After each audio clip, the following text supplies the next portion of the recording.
Hello friends, अपन पढ़ रहे हैं आरपीएससी फर्स्ट ग्रेड की फर्स्ट पेपर में पूछे जाने वाले जनरल साइंस को, जिसके अंदर हम सबसे पहले इसकी प्रीवियस ईयर के अंदर पूछे गए जो क्वेश्चंस है उनको हम डिस्कस कर रहे हैं।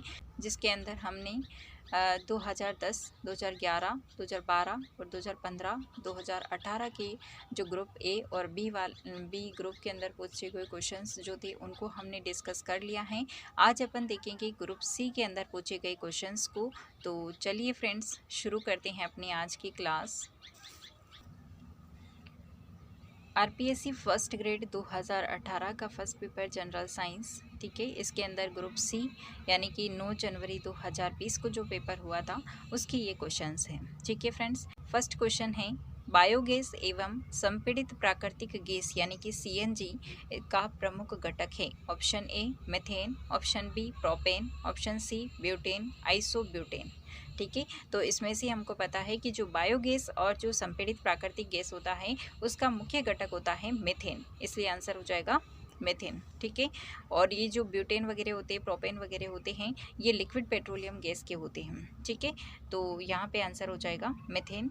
और बायोगैस जो थी वो एक उत्तम ईंधन होती है जिसके अंदर 75% तक मीथेन गैस होती है और जो कि धुआं उत्पन्न किए बिना जलती है, ठीक है।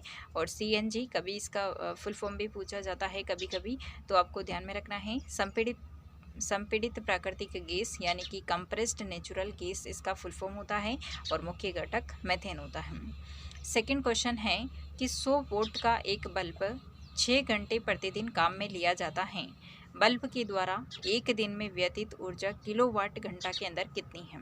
हम जानते हैं कि खर्च ऊर्जा जो होती है उसको निकालने का एक फॉर्मूला होता है, जो खर्च की गई ऊर्जा होती है उसको निकालने का एक फॉर्मूला होता है कि जितनी शक्ति का हम बल्ब या जो भी फ़ैन वगैरह काम में लेते हैं उसको उसकी जो जितनी भी पावर का होता है उसकी पावर इनटू जितने समय के लिए वो चलता है उन दोनों को मल्टीप्लाई करके अपॉन में 1000 का हम डिवाइडेशन कर देते हैं, तो इसकी जो होती है व्ययी ऊर्जा आ जाती है, ठीक है। तो यहाँ पे 100 वोल्ट का बल्ब है, 6 घंटे चल रहा है प्रतिदिन, ठीक है। तो 100 इंटू 6 अपॉन में हो जाता है 100 इंटू 6 अपॉन में 1000 आ जाएगा और इसको डिवाइड करने पर आ जाता है 0.60, ठीक है।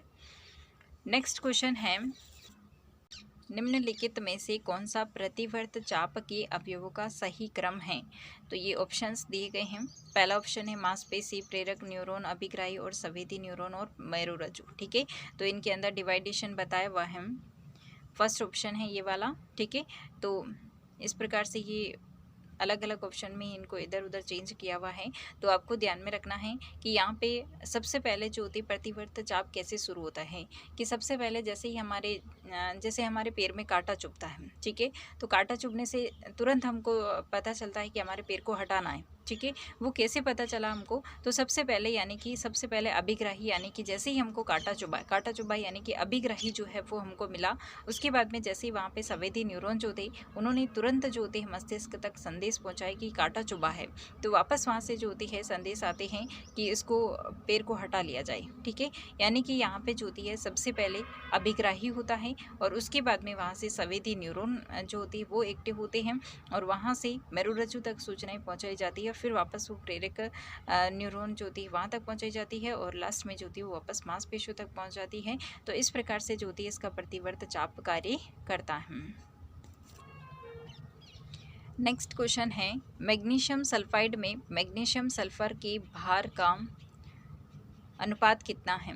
1:1, 1:2, 2:3, 3:4।